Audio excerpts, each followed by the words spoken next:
I started very early as a teenager. I remember I was about 12 or 13, and for one reason or another, I got interested in all things occult, in the darkness, things that were not visible, things that were not immediately at reach. Um, so I started looking for books that would tell me something about these things. Nobody in the family actually was interested in this kind of stuff. My father was more kind of positivist, rationalist, so not really interested in these kind of things, although he was reading a lot of science fiction actually. My mother also was raised as a Catholic and yeah, was not particularly interested in anything esoteric or occult. So it's a thing that, to be honest, I don't even know exactly how it started, but it did. And so I was looking for all these books. At the beginning, it was more things like paranormal subjects, psychic stuff, life after death, near-death experiences, these kind of things. And so I was curious to explore the other side of things. That was the primary drive. And then little by little, I came across also books that were more focusing on esoteric subjects in a stricter sense. So, well, history of occultism or esoteric currents. And I think probably the turning point, as I remember now, was the discovery of Aleister Crowley. When I was 14, I read this biography of Crowley written by John Simons, and I just got hooked. Just got hooked because, well, there was this tragic figure who had been dabbling in magic for all his life. There was something pathetic, perhaps, about him, but also something truly tragic and, yeah, something bigger than life, perhaps. And so I think from then the curiosity never really died.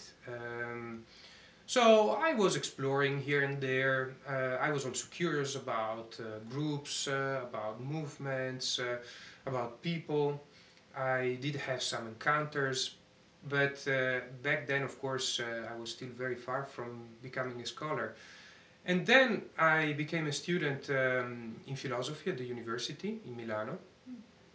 And well, Milano University had also a very strong rationalist tradition, but there were a few professors who were open to this kind of subjects. So talking to them, I could adjust my programs for exams and stuff in that direction. So I started studying seriously these subjects in an academic context already back then. And I remember, for instance, reading Francis Yates, Giordano Bruno, and the Hermetic tradition in that context already. And then I took my degree in philosophy, didn't know really what to do afterwards. Then I found out that there was this program in the history of Western esotericism at the Sorbonne in Paris. I got in contact with Antoine Fevre, the professor who was there, and I asked him whether he would be interested in supervising a PhD project with me. And he said, after some hesitation, yes, I do. And so I moved to Paris. And in Paris, I spent the next 9 years of my life. I did my PhD there on magic and English occultism. And when my doctorate was over, well, in the meanwhile, a whole field for the study of esotericism had been emerging. The center here in Amsterdam had been created.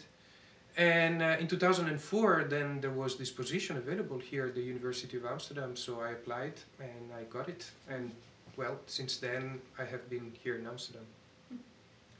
When I moved to Amsterdam, of course, I was enthusiastic about the existence of the library here and the possibility, well, to explore the books that are here, the manuscripts and all the other wonderful things that are part of the collection. My only hesitation, of course, was that perhaps the focus of the collection was more on early modern stuff, and that perhaps I would not really find much of interest for my research, because I focus more on the modern period, late modern period. But then, when I actually went to the library, I realized that there was an enormous amount of interesting stuff there for me. And also, I realized that the staff and the people here at the library were very happy in the idea of collaborating also with us, with the center at the university. So I think the project that has been elaborated, that has been on since last year, Hermetically Open, is a wonderful thing because it opens the door to all new possibilities. And I have been involved now for some time in a research project called Enchanted Modernities. This is a project that is funded by the Leverhulme Trust, which is a UK-based trust that finances projects in the humanities. And we have this project that me and a network of other scholars, we have this project that focuses on the relationship between the theosophical movement, understood really in a broad sense, and modern art, including also music, performance arts, applied arts, and so on. So we had an important conference that I organized in September at the University of Amsterdam. And while I was thinking about how I should organize the thing, whether there could be perhaps side events, something that could be added to the purely conference program to make the thing nicer, well, it occurred to me that the library could be a wonderful place to have an exhibition. And so this is how the project also of the exhibition, Beauty as the Imprint of the Cosmos, came about. And I talked quite a bit with the staff of the library. And the result was just marvelous. So from what I hear also, it's a big success because there are many people coming, wanted to see the show. And also during the conference itself, many of the conference speakers and also of the participants in the audience came over to the library to see the show, and they were enthusiastic, of course. Actually, there were people coming from all over the world, from India, from Japan, from Mexico, from Canada, Australia. So to me, this was the best way to, well, make the work of the library known and show a little bit what is the richness and the vastity of the interests of the library.